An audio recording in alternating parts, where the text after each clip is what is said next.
आप सुन रहे हैं उधार की बहू कहानी का भाग पहला।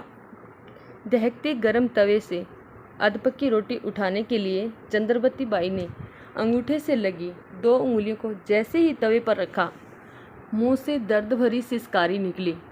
उंगलियां रोटी की बजाय तवे से जा चिपकी थी। कराहती चंद्रवती की सूजी आंखों में आंसू उमड़ आए। उंगलियों को पानी से भरे लोटे में डुबोकर जलन कम करने की कोशिश की। आंखों को जोर से मींचा और फिर खोलकर देखने की कोशिश करने लगी। पलकें चढ़ाने पर भी कुछ नजर नहीं आया। रोटी तवे पर ही जल गई। बेबसी से उपजे गुस्से में चंद्रवती ने लाठी उठाई और टेकते हुए चूल्हे को अकेला छोड़कर आंगन में बिछी खाट पर पसर गई। चंद्रवती की उम्र 55 पार थी। चंद्रवती का पति उमिलाल छोटा किसान था। परिवार चलाने के लिए मजदूरी करनी पड़ती थी। 14 वर्ष पहले मिट्टी से भरी ट्रॉली में दबने से उमिलाल की मौत हो गई थी। घर की जिम्मेदारी 19 वर्ष के बेटे दयाल पर आ गई थी। 1.25 एकड़ ज़मीन और मजदूरी करके माँ और 3 बहनों का पेट भरा। बहनों के ब्याह में 1.25 एकड़ ज़मीन जाती रही।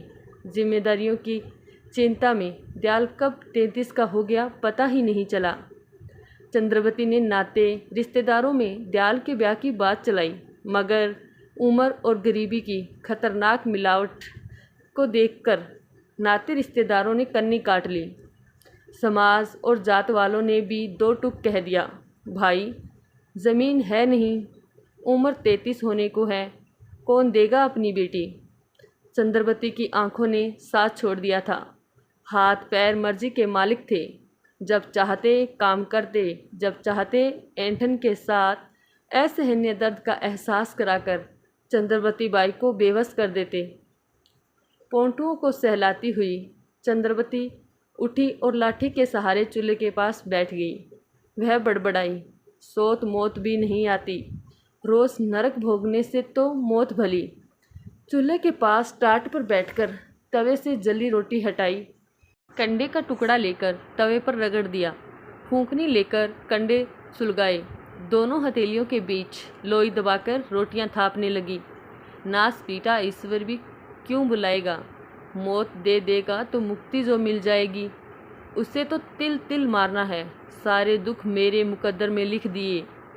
मत बुला, एक दिन कुएं में जा गिरूंगी, फिर देखती हूँ। चंद्रवती ने 7 रोटियां गिनी, मेले से कपड़े में लपेटकर थाली से ढक दिया। उठकर 5-6 लाल मिर्च डिब्बे से निकाली, पत्थर की सील पर रखी, नमक और पानी डालकर बट्टे से घिसकर कटोरी में रख दिया। खाट पर लेट गई। माथे पर दाहिने हाथ को रखकर बड़बड़ाने लगी। मिट्टी की चौड़ी दीवार में फंसे दरवाजे से दयाल ने घर का हाल देखा। चंद्रवती अभी भी ईश्वर को कोस रही थी। दयाल अंदर पहुंचा, कंधे से फावड़ा उठाकर कोने में रखा। मुस्कुराकर चंद्रवती के पास पहुंचा।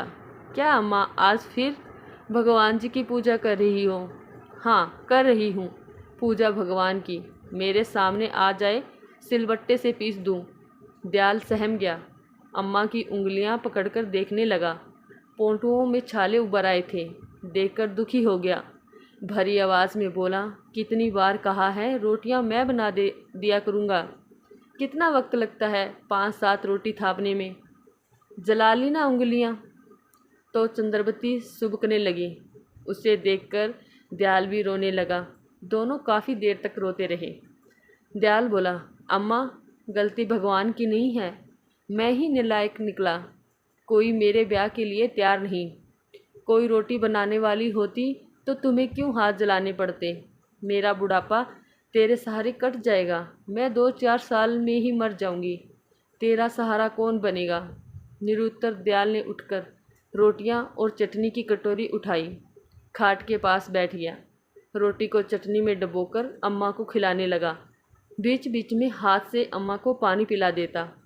बेटे के हाथ से रोटियां खाकर चंद्रवती सारे दुख भूल गई। हंसते हुए बोली, तुम जैसी औलाद ईश्वर किस्मत वालों को देता है। अम्मा, तेरी बात सुनकर ईश्वर भी सिर पीट रहा होगा। कभी उसे कोसती है, कभी उसके गुणगान करने लगती है। चंद्रवती दिल खोलकर हंसने लगी। फिर हंसते हंसते गमगीन होकर कहा, ईश्वर के अलावा है ही कौन मेरी सुनने वाला। अम्मा के दर्शन को सुनकर दयाल मन ही मन मुस्कुराया।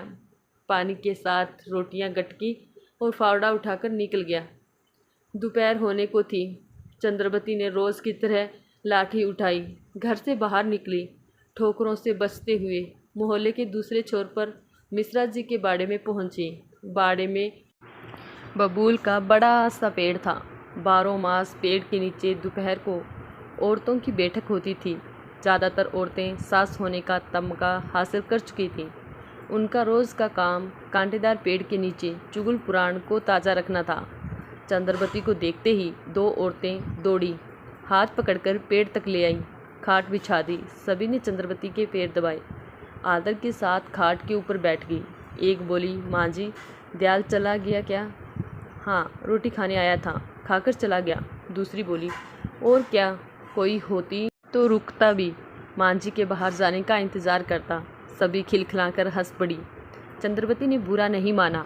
वह जानती थी कि जैसी भी हैं औरतें खराब नहीं हैं, दिल की साफ़ हैं, तभी तो उस जैसी गरीब बेवस को इज्जत देती हैं। औरतों ने चंद्रवती को चुप देखकर बात शुरू की। माँ जी, रोटी बेलने वाली चाहिए एक, किसी नातेदार से कहिए गरीब गुरबा की छोरी ही दे दे। सबसे बोल लिया। चंद्रवती ने बात अधूरी छोड़ दी। माँ जी, आपका बेटा श्रवण कुमार है, इतनी उम्र हो गई, किसी की बहू बेटी को नज़र उठाकर नहीं देखा। मालती के छोरा तेजो को देखो, जोर जबरदस्ती में कई बार पीटा है। 38 वर्ष का है। जात वालों ने लड़की नहीं दी तो कुजात वाली को ले आया। पूरे गांव में थू थू हो रही है। वह बता रहे थे कि 50,000 में खरीदी है। जात पात चाल चरित्र का कोई पता नहीं। दूसरी औरतों को बात में रस आने लगा। और नहीं तो क्या, हमारे भी बता रहे थे कि यूपी बिहार की है, बाप ने ही बेच दिया। चाल ढाल से 3 बच्चों की माँ लगती है। पता नहीं किस किसके यहाँ होकर आई है। तुमने कब देखी? भैंसों को तालाब में पानी पिलाने गई थी। रास्ते में देखा तो ढपली बजवाकर घर ले जा रहा था। मुंह तो नहीं देखा, पर पीछे से खूब भारी दिख रही थी। चाल भी छोरी जैसी नहीं, औरतों जैसी थी।